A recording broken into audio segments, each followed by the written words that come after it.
Hello friends, तो कैसे हैं आप सभी। आई होप आप सभी बहुत अच्छे होंगे। तो आज के इस लेक्चर में हम बात करेंगे एक्सरसाइज 8.1 के क्वेश्चन नंबर फर्स्ट के बारे में।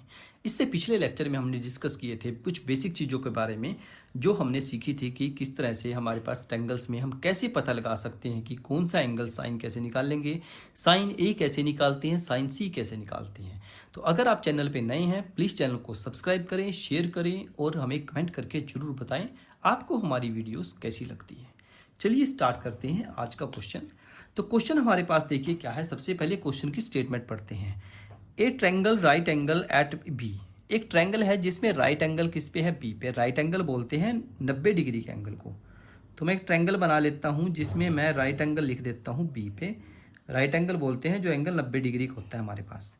तो ए यहाँ पे लिख लो, बी यहाँ पे और सी यहाँ पे आएगा। ठीक है जी।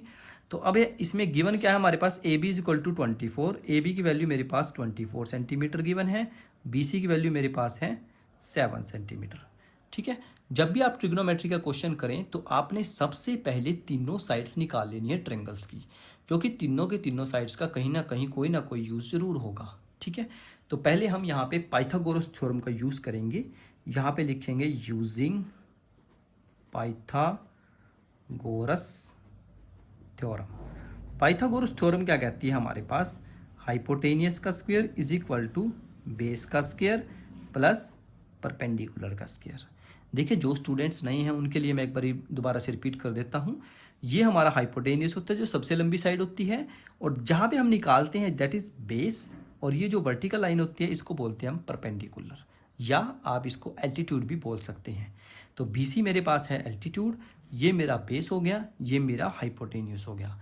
फॉर्मूला क्या होता है पाइथागोरस थ्योरम का, हाइपोटेनियस का square is equal to base का स्क्वायर प्लस परपेंडिकुलर का स्क्वायर। चलिए वैल्यूज को पुट करते हैं। AC square is equal to AB की वैल्यू कितनी है 24 का स्क्वायर प्लस BC की वैल्यू कितनी है 7 का स्क्वायर। तो इसको ओपन करो तो AC स्क्वायर की वैल्यू कितनी आएगी, 24 को 24 से करेंगे तो कितना आएगा 576 प्लस में 4 4 ज़ा 49।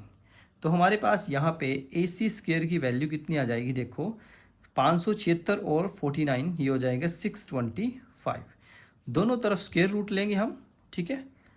Taking square root on both side, square root on both side, दोनों साइड स्क्वायर रूट लेंगे तो AC का स्क्वायर इधर भी आ जाएगा रूट और इधर भी रूट आ जाएगा। इधर तो स्क्वायर से रूट कट जाएगा तो AC की वैल्यू कितनी आ जाएगी, देखो 625 स्क्वायर रूट किसका होता है 25 का।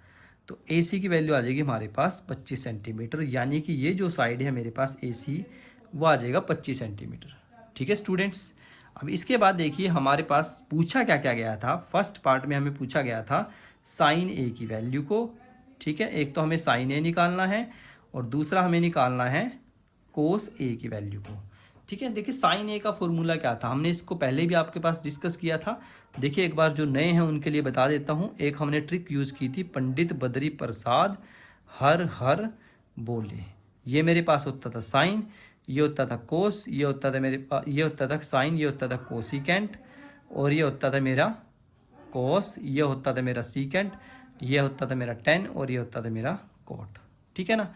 तो ये हमने सारी चीज़ें पिछले लेक्चर में सीखी थी। तो अगर आपने वो वीडियो नहीं देखी है तो प्लीज़ आप पहले वो वीडियो देखें फिर इस वीडियो पे आएँ।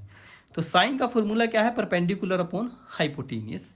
परपेंडिकुलर मेरा है BC, तो मैं सबसे पहले लिखूंगा BC अपॉन हाइपोटेनियस मेरा है AC, तो उसको AC को लिखेंगे। BC कितना है मेरे पास 7 और हाइपोटेनियस कितना है मेरा 25।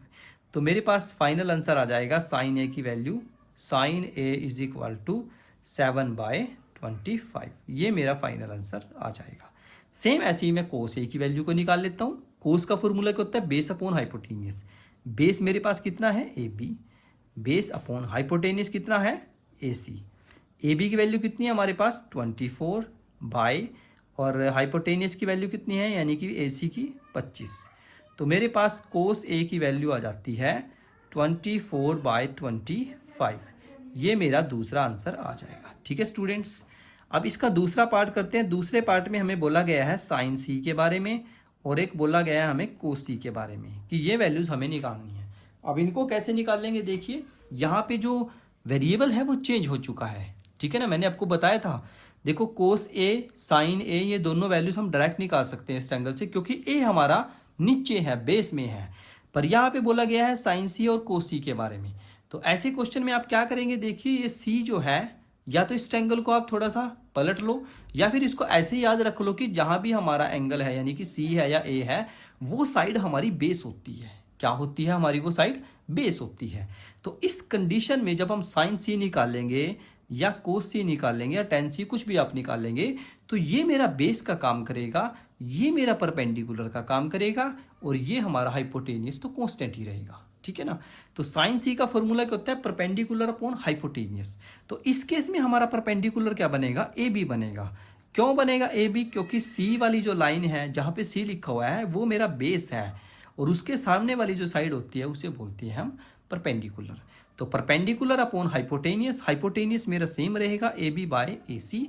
ए बी की वैल्यू मेरी 24 है, ए सी की वैल्यू मेरे पास है 25। तो मेरे पास साइन सी की वैल्यू आ जाती है 24/5। ठीक है, इस तरीके से। सेम ऐसे आप कोस सी निकाल सकते हैं। कोस सी कैसे निकाल लेंगे? देखिए कोस का फॉर्मूला क्या होता है? Base upon hypotenuse. बेस कितना है हमारे पास? ये, क्योंकि सी निकाल रहे हैं तो बेस हमारा ये बनेगा। तो बेस हमारे पास है BC और हाइपोटेनियस मेरा है AC। तो BC मेरे पास है 7 और हाइपोटेनियस है 25। तो इस हिसाब से अगर हम देखें तो कोस सी की वैल्यू आ जाएगी 7/25। ठीक है स्टूडेंट्स। तो इस लेक्चर में हमने बहुत ही आसानी से पहला जो क्वेश्चन है बहुत ही आसानी से सॉल्व किया है। अगर आपको इसमें कुछ भी डाउट होता है तो प्लीज़ मेरे को कमेंट बॉक्स में मेंशन जरूर करें। कहीं से आपको कुछ भी चीज़ आपके क्लियर नहीं हुई है तो आप मुझे कमेंट कर सकते हैं। वैसे तो मैक्सिमम मैंने कोशिश की है कि ज़्यादा से ज़्यादा चीज़ें जो है कवर कराई जाए, ताकि स्टूडेंट्स का डाउट्स ही ना आए। ठीक है, फिर भी कोई डाउट आपके मन में आ जाता है कि यहाँ से ये वैल्यूज़ कैसे आई, यहाँ से आपके ये वैल्यू समझ में नहीं आई, तो आप मेरे को कमेंट बॉक्स में मेंशन कर सकते हैं, मैं आपको 100% उसका जवाब दूंगा। ठीक है स्टूडेंट्स, तो आज की इस वीडियो में इतना ही। पढ़ाई करते रहिए। All the very best.